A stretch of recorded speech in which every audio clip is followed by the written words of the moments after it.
Tere ilusat teisipäeva hommikut. Taas kord aeg tegutsemisampsuks. Täna oli teistsugune muusika ka natukene, kui meil tavaliselt tegutsemisampsus hoopis selline nagu rõõmsam vibe oli täna isegi, võiks öelda.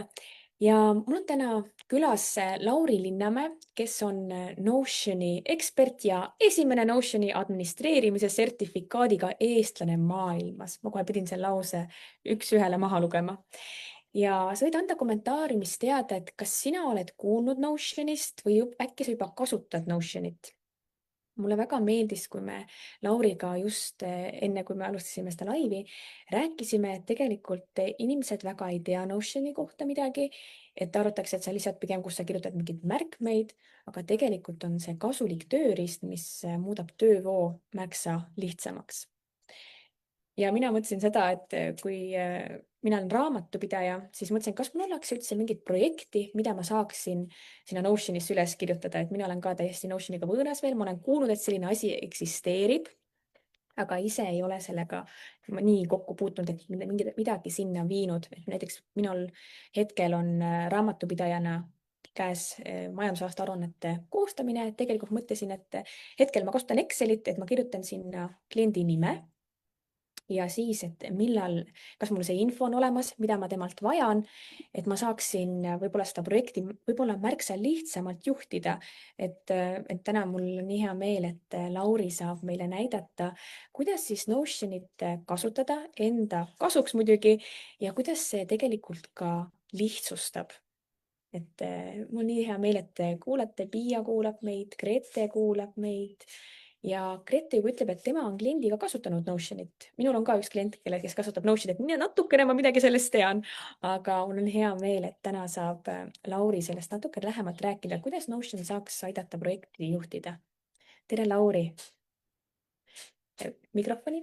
Jah, tervist. Ma vabandan, ma juba jõudsin Triinule hommikul rääkida, kuidas viimane nädal on kõik nii untsu läinud ja sealhulgas nüüd ma pean jälle arvutile restarti tegema. Ma väga vabandan.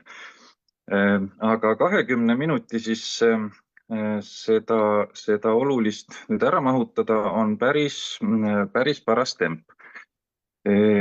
Ma proovin nii kaua, kuni ma nüüd arvuti käima saan siin kähku telefonis siiski jutujärjele saada. Ma leian oma märkmed. Vivian ütleb ka, et tere, et väga põnevil, mis Lauri räägib täna. Meil on täna kuulamas 20 inimest, et väga-väga põnev. Niiviisi. Äkki teeme alustuseks hoopiski küsimuste ringi, kui on siia tulles mingisuguseid küsimusi, sest siis ma ei pea täitma nagu tühja kajaga seda hetke, kuni arvuti käivitub. Absoluutselt. Mina juba küsisin ka inimesed, et kas nemad on juba Notionit kasutanud, et võid anda märku. Helin ütleb, et ta pisut teab. Mina tõin siia oma selle näite, et kuidas mina raamatupidajana saaksin selle Exceli asendada Notioniga ära. Et ma arvan, et see saab tehtud. Tahan proovida, mis tunne see on, nagu sa ütlesid ka, Lauri, enne meie kõne, enne kui see live algas, et kui juba Notionit proovid, et siis nagu väga tagasi ei taha minna. Ja ma arvan, et päris palju inimesi tegelikult kasutabki veel võib-olla Excelit ja mis sa tõid välja, Lauri, et kui inimesed kasutavad Excelit, siis tegelikult on see võimalus selleks, et midagi võib veel untsu minna, et mitu inimest ju saab muuta mingeid valemeid ja asju seal. Ja seda küll, sest et Excelis, praktika on see, kui sul mitu inimest töötavad, kas sama asjaga või erinevate asjadega, siis igal projektijuhil on see Excel natukene erinev. Siis Excelis, nagu me teame, on, hoidku jumal, kui keegi on selline edasijõudnud kasutaja, kusagil on näiteks valemid mängus või viited kusagile teistele dokumentidele, siis need on seal ju igal kasutajal kas meelega või kogemata paigast ära näputatavad ja sa võid mõne dokumendi Exceli jagamisega lihtsalt tekitada selle, et keegi on sul kusagil kas komakoha paigast ajanud või midagi ja sul võib minna mitu nädalat või kuud aega enne, kui sa üldse arugi saad, et midagi on väga, väga valesti läinud. Ja ma olen olen ausalt öeldes näinud isegi ühte lennuettevõtet, kelle lennukid püsivad õhus tänu Excelile. Ja mul võttis küll natukene kõhedaks, et kui palju seal kõik võib valesti minna. Nii, aga vabandust, ütle mulle, kas on veel, on Piia ütles, mingi. et ta kuulis ükskord, et Notioni AI kokkuvõtete tegija on väga hea ja parem kui näiteks Fireflysi oma.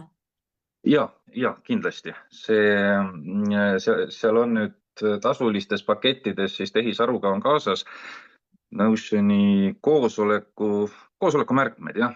Ja ta käitub eesti keelega küll niiviisi natukene veidralt, et ta transkribeerib eesti keele inglise keelde. Et seal siis see üks liigutus, et sa pead paluma selle eesti keelde tagasi panna, aga ta saab eesti keelest päris hästi aru ja see kokkuvõtete tegemisele saab ka anda veel omad juhised juurde. Ja ta on tõesti väga asjalik.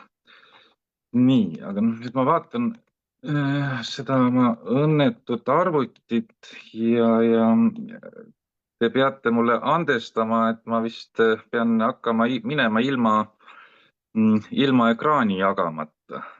Ma Siis ei on tea, täna mis nii. ta teeb. Teeme täna niiviisi. Ühesõnaga projekti juhtimiseks Notionis, kui ma olen inimestega koostööd teinud või lihtsalt arutanud, jälginud, kuidas kasutatakse, siis üsna tavaline arusaam on, et märkmeäpp koos mingisuguste tabelite või lihtsalt säravate vidinatega. Ja tegelikult on sellest asi läinud väga kaugele juba, sest et Notion on hetkel maailma üks kiiremini kasvavaid tarkvaraettevõtteid üldse ja Eestis nad ennast ei turunda ja Balti riikides. Aga suuremates riikides on nad ikkagi vähemalt tehnoloogiasektoris ja startupide hulgas pigem see esimene valik üldse, kus kogu oma ettevõtmist hallata. Ja just sellepärast, et see algas nendest seotud andmebaasidest, related databases, kus nad vist arenduse käigus ka endale mõnevõrra üllatuslikult said aru, et kui paindlikuks see asja teeb, et kui sa oled seni kas Asana kasutaja või Trello kasutaja või ClickUp või mis need enim kasutatavad siin on, siis sa oled harjunud seda tööd tegema suhteliselt ühtemoodi ja suhteliselt siis ühe monofunktsionaalse tööriistaga. Asana on see, kus meil on, eks ole, need pikad ajajooned, kus sa saad vedada graafiliselt endale projekti käiku, siis Trello on jällegi teistpidi graafiline, et seal on need tulbad, kus sa saad ülesande vedada, eks ole, faasist teha, faasi töös ja tehtud ja kõik, aga nad kõik taanduvad sellele, et jagada hulk infot visuaalselt kergemini hoomatavaks. Ja Notioni siis eripära on, et kõik need põhimõttelised vaated, et on ta see Kanban vaade, kus on need tulbad, eks ole, on ta ajajoone vaade nagu Asanas see timeline, on ta kalendrivaade, on ta tavaline to-do list, eks ole, et seal on kõik need sisse ehitatud ja siis sisuliselt vaatad samu andmeid mitmel erineval moel. Nii et seda, et sa oled harjunud ühe tööriistaga ja siis seda üleminekut kuidagi raskeks või võimatuks pidada, et seda hirmu seal ei ole. Ma soovitan vaadata sinna tähelepanelikumalt neid filtreerimise võimalusi.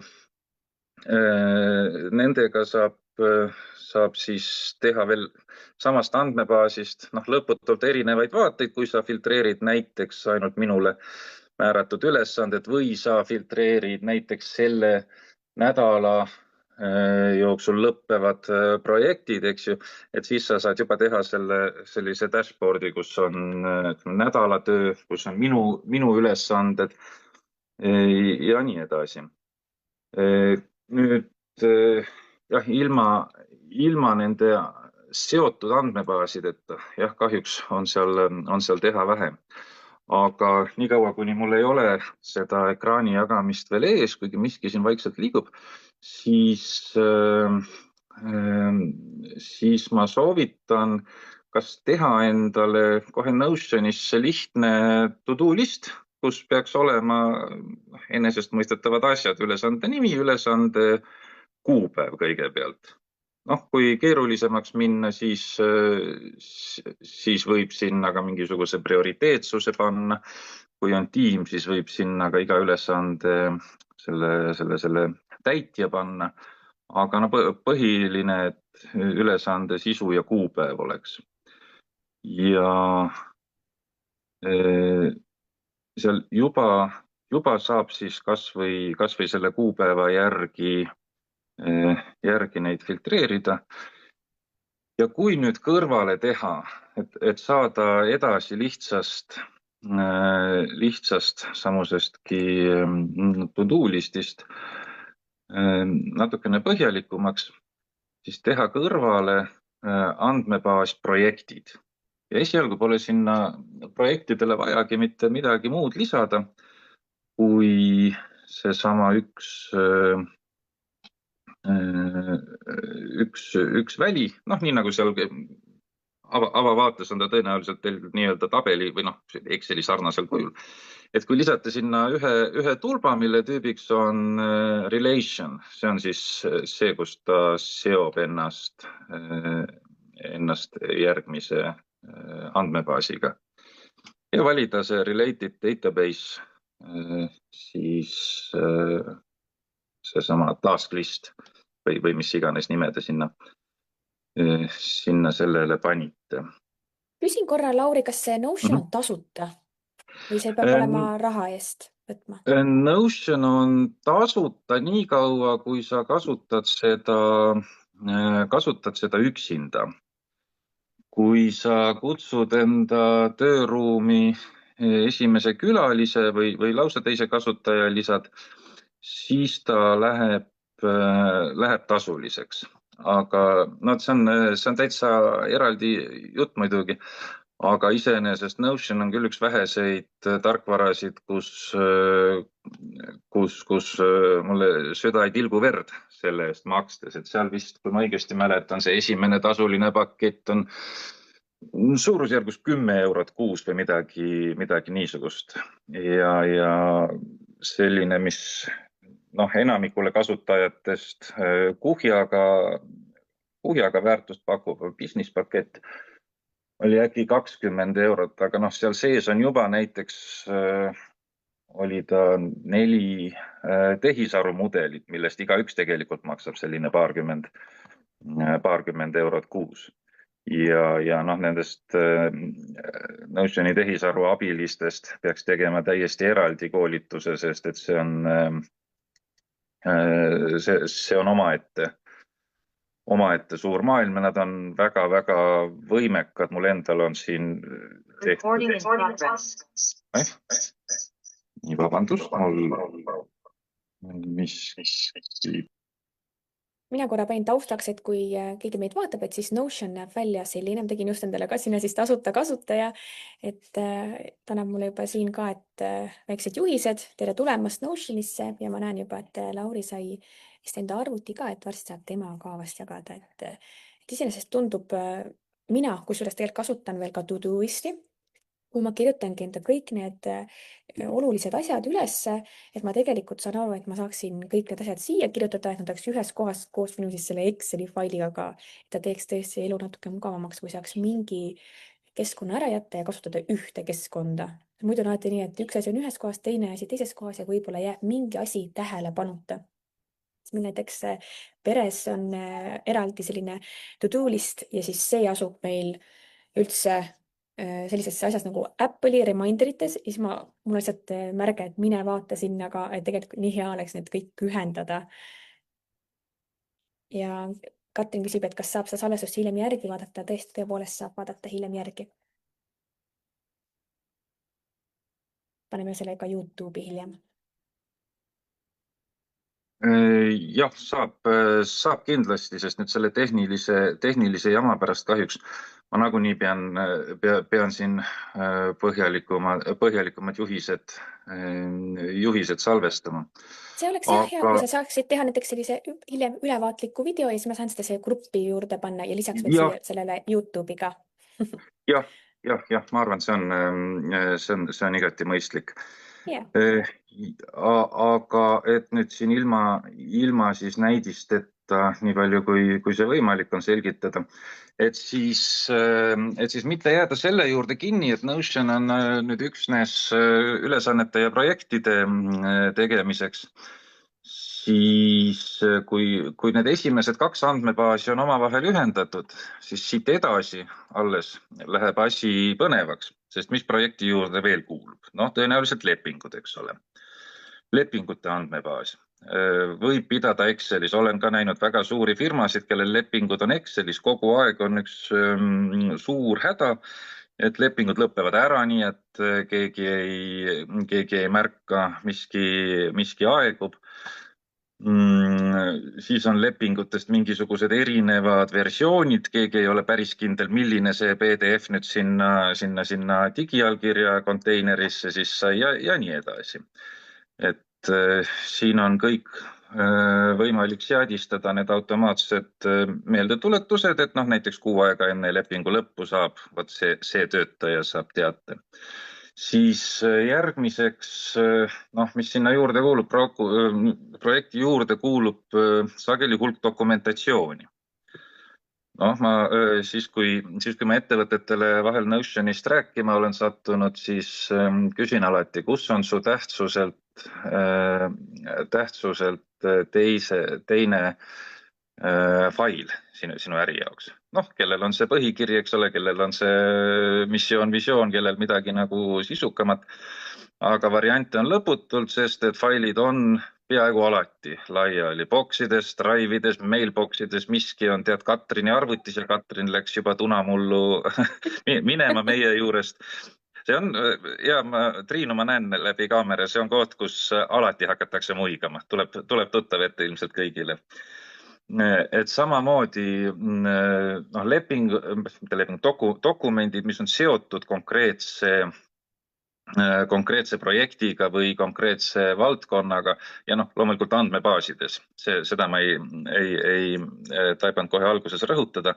Kui sa oma tohutu selle bokside ja Drive'ide kaustasüsteemi kolid lihtsalt Notionisse, teed seal leheküljed ja nende alamleheküljed ja iga projekti jaoks eraldi lehekülg ja nii edasi, et noh, siis sa oled enda segaduse kolinud lihtsalt teise kohta. Et seal on ikkagi oluline hoida seda infot kõike andmebaasides ja noh, igapäevaseks kasutamiseks siis luua endale need sellised vaated, kus sul on jälle mitu heli korraga.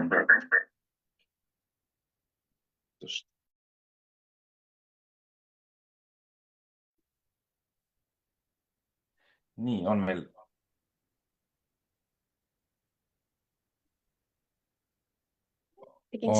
meil side olemas? Jah, ja tegin, et saad jagada ekraani ka.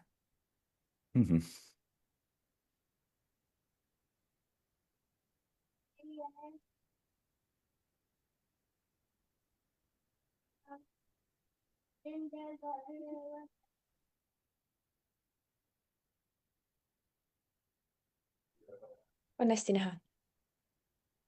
On hästi näha. Nii, nüüd ma proovin selle telefoni kinni panna. Tegelikult ei pea panema, sest et ainult sinu seda arvutit on niikuinii näha, kui sa räägid. Ei, ma just viskasin telefoni sülle ja siis avastasin, et ekraanil on üks suur karvane käsivarst kõigest. Nagu eriti professionaalselt. Nii, ma näitan seda ekraani. Kas te olete seda märganud, et Notion toimib suurepäraselt ka nüüd presentatsioonide tegijana? Nii, kuhu me siin jõudsime? Just rääkisin sellest kaustasüsteemist ja segaduse ületoomisest. Et hästi tavaline on, et Notioni kasutajatel on just selline segadus, kus on täiesti juhuslikud failid ja sealt et ühesõnaga ei ole kuigivõrd kergem leida. Võrdluseks siin on nüüd lihtne ülesannete nimekiri, ülesanne, seis, tähtaeg ja seal tagapool paistab ka vastutaja.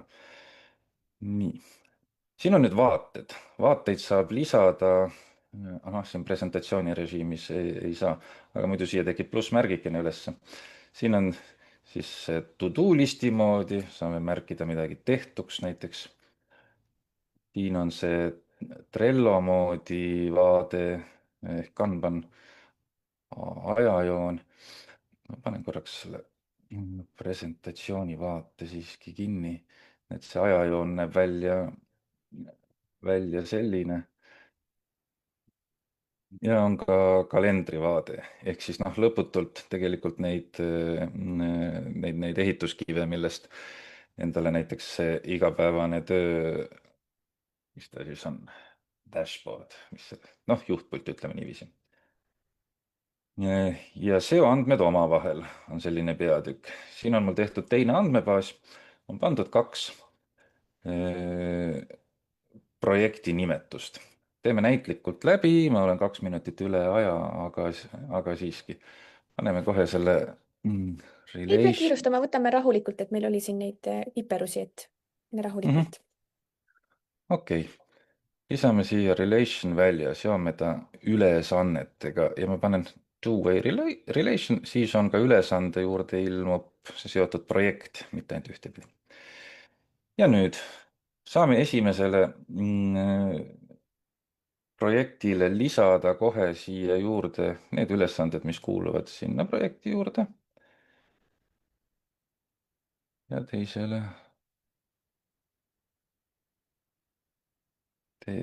ka. Mis nüüd juhtub? Võtame lahti projekti, siin on mingi näidis sisu ja projekti juures on kohe ülesanded kenasti näha. Kui me lisame siia dokumendid, nagu me rääkisime, või lepingud, siis ilmuvad need ka siia.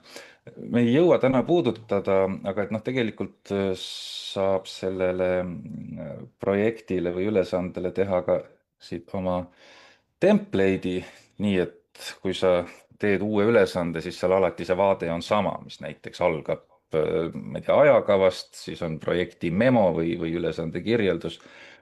Aga selleks täna ei ole aega. Ja nüüd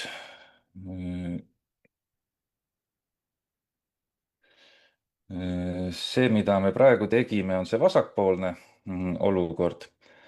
Aga siis, kui natuke sisu lisada sellele väitele, mis ma õhku viskasin, et tegelikult annab väga hästi juhtida põhimõtteliselt kogu oma tegemisi või äri või ka eraelu, eks ju.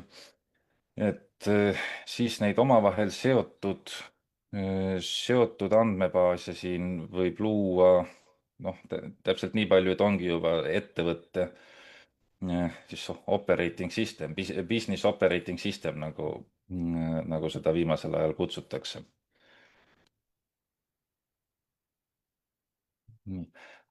Ja siis, mille eest hoiatada? Olen näinud, et ettevõtted on omapäi läinud ilma siis nõu küsimata Notionile üle ja see on lõppenud olukorraga, kus jällegi igal projektijuhil on oma projekti jaoks siis andmebaas. Ja sellega oled ikkagi samas olukorras tagasi, kus enne Excelit, et sul on hulk harali andmeid, mis omavahel koos ei toimi, kui ma ei tea, ehituse projektijuht muudab midagi olulist, siis näiteks ma ei tea, müügiprojektijuht seal ei tea sellest muidu, kui ehituse oma peab talle ukse peale koputama, eks ju. Et siis kaob suur osa sellest võlust ära.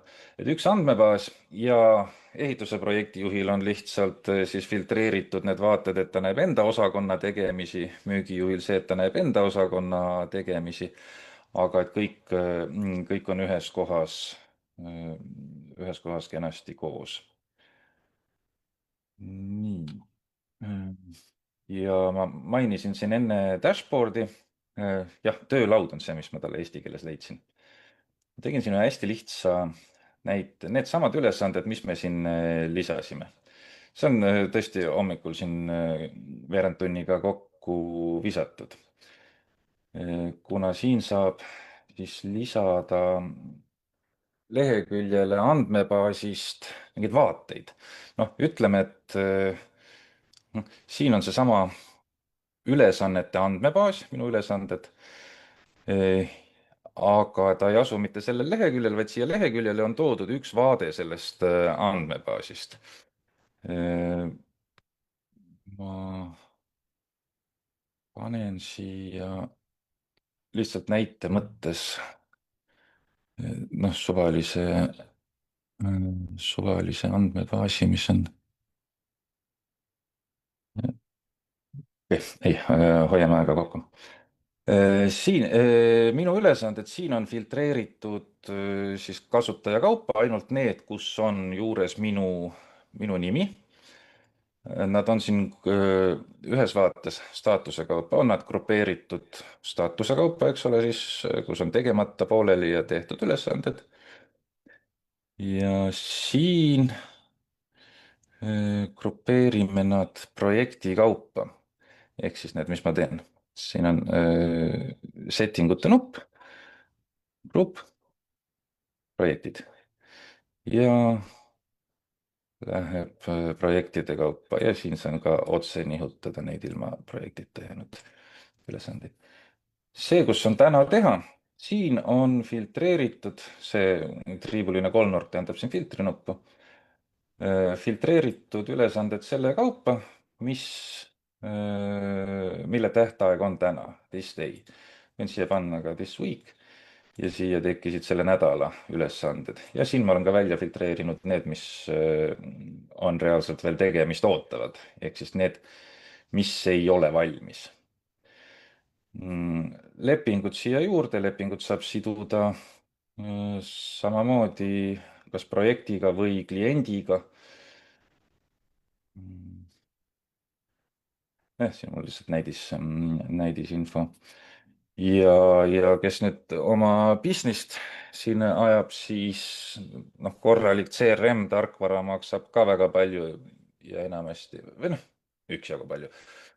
Ja enamasti eeldab, et sa töötad selle järgi, kuidas nende insenerid on töövoogu ette näinud, mitte enda järgi, et CRM-i ehk siis kliendisuhete andmebaasi Notionisse toomine on ka väga mõistlik ja vähe on neid funktsioone, mida siis spetsiaalne CRM suudab ja Notioni CRM ei suuda, eriti kui tehisaruga koos kasutada. Nii, lähme tagasi korraks.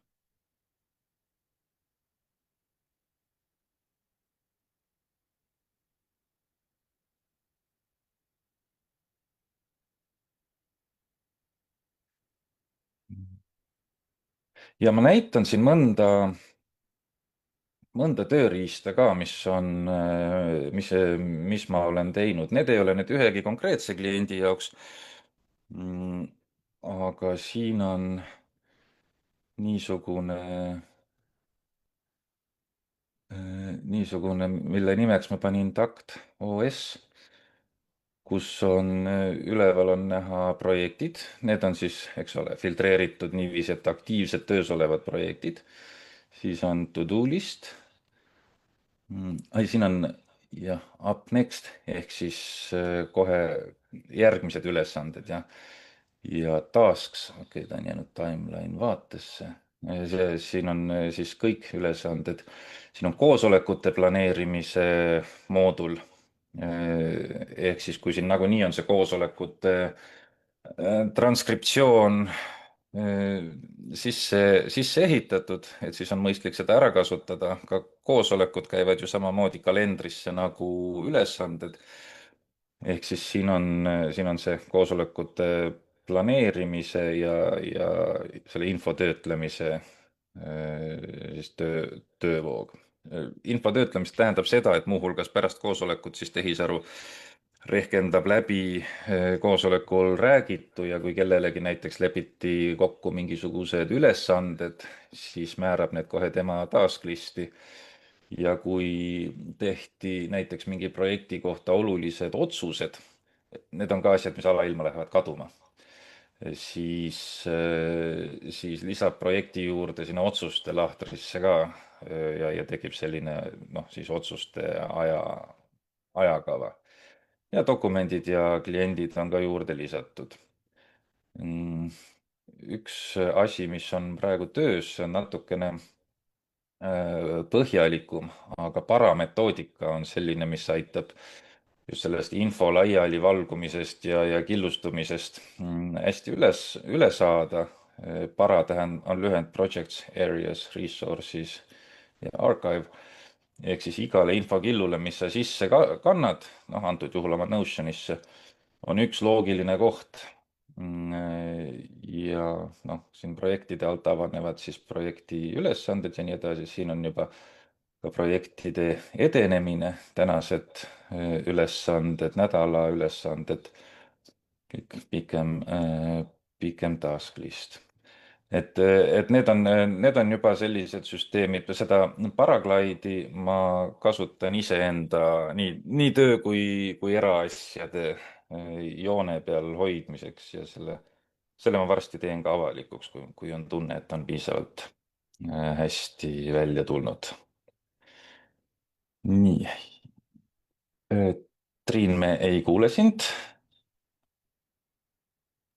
Tuli üks küsimus, et kas sa oskad ka turvalisuse poolt kommenteerida, kui hästi on kliendi andmed hoitud ja kas saab ka kasutada täiendavaid autentimise kaitseid?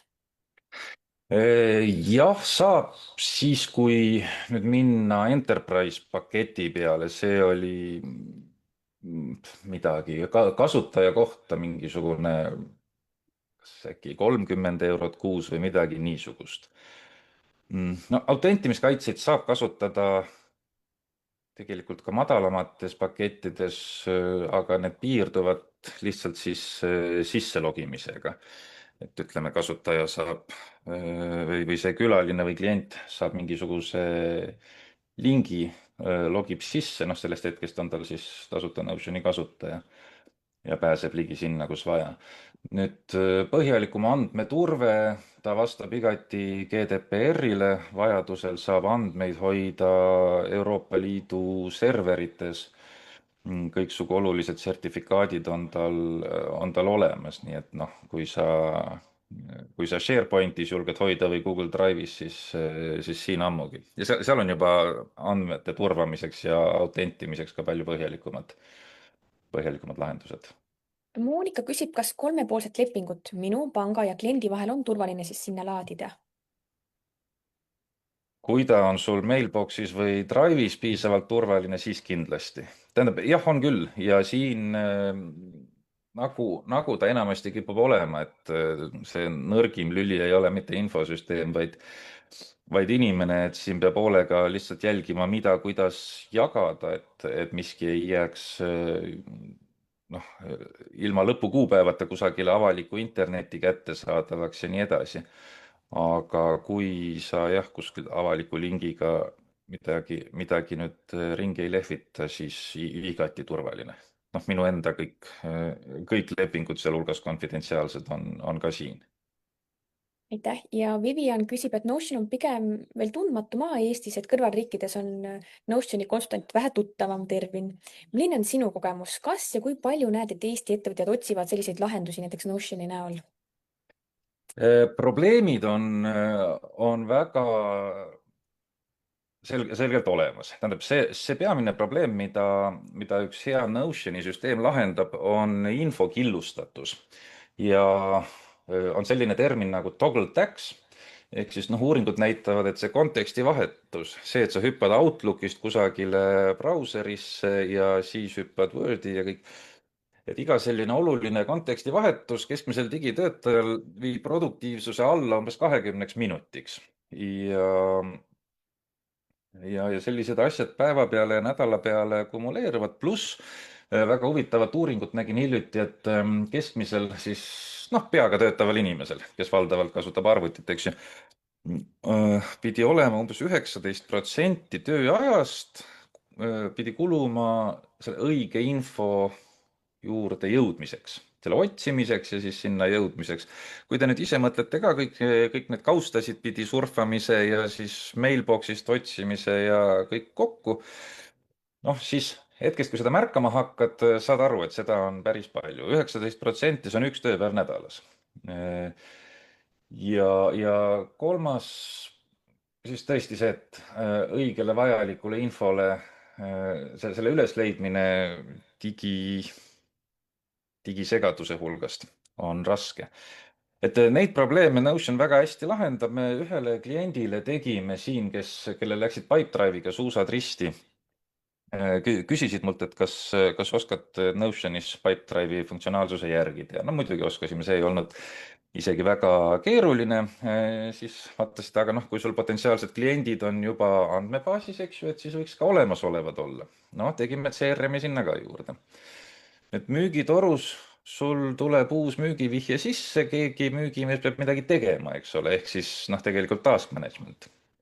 Noh, siis tekkisid sinna task manager ja projekti juhtimine sisse. Nüüd igale kliendile sa midagi kas müüd või oled müünud, loogiline oleks juba, et aga noh, tooted ja toodete andmebaas on siis ka seal. Tõime selle ka. Siis lisasime ka selle koosolekute mooduli, et iga projekti juures noh, otsused ja dokumentatsioon oleks alati ühes loogilises kohas. Midagi me tõime veel, igal juhul noh, lõpuks oli niiviisi, et väikesest lihtsast projektist kasvas asi sinnani, et me tõime 11 erinevat tööriista siis ühte töökeskkonda kokku, kus kõik on ühest kindlast kohast leitav ja otsitav alati, kus tehisaru aitab sul tead kokkuvõtteid ja resümeesid teha ja kliendi pakkumisi koostada ja noh, kõike, mida teha saab. Nii et see jah, vajadus on olemas, aga ma põrkan jah sageli vastu seda, et lihtsalt Notionit ei teata veel. Noh, hiljuti küsiti, et aga miks ta SharePointist kehvem on, et SharePointis saab ju teha lõputult tabeleid ja siis, ahah, see Microsoft Planner, see õuduste õudus, olla ju ka seal, eks ju. Noh, see on nii suur küsimus, et sellele mul isegi hetkega ei olnudki nagu head vastust, et oh, kust ma nagu alustan seda. Aitäh, Lauri, et sa näitasid meile Notionit ja rääkisid sellest. Teema inimesi huvitab. Kas, kui kedagi huvitab veel, et nagu tahaks sinu abi, et seda süsteemi üles ehitada, kas sul on ka selline variant, kas sul on mingi koolitus või sa pakud konsultatsiooni? Ma pakun konsultatsiooni ja ma olen, see on siis aadressil nutihub.com ja kas Panen meil siia lingi kasutajad, juurde. jah, ma panen, palun sul, Triin, siis panna lingi sellesama takt operating system siis tasuta versioonile. See tasuta versioon on nüüd küll piiratud sellega, et seal on tõesti projektid ja ülesanded, et seal ei ole dokumentatsiooni hoidmist ja kõike sellist. Aga et asi, millega saab kiiresti paigast minema ja ma usun, et ta on ka suhteliselt selline intuitiivne juba kasutada, kui sa varem oled Notionit puutunud. Noh, ja alati jääb võimalus, eks ole, tootjat rõõmustada ja upgrade ida millalgi siis ka kangemale versioonile. Aga jah, ühesõnaga seal nutihub.com kodulehel on võimalik pooletunnine selline tasuta konsultatsioon ka endale kalendrisse bronnida, et ma sellist lühikese tutvustamise või esimeste soovituste andmist ei ole pillinud, et saab küll ja hea meelega aitan.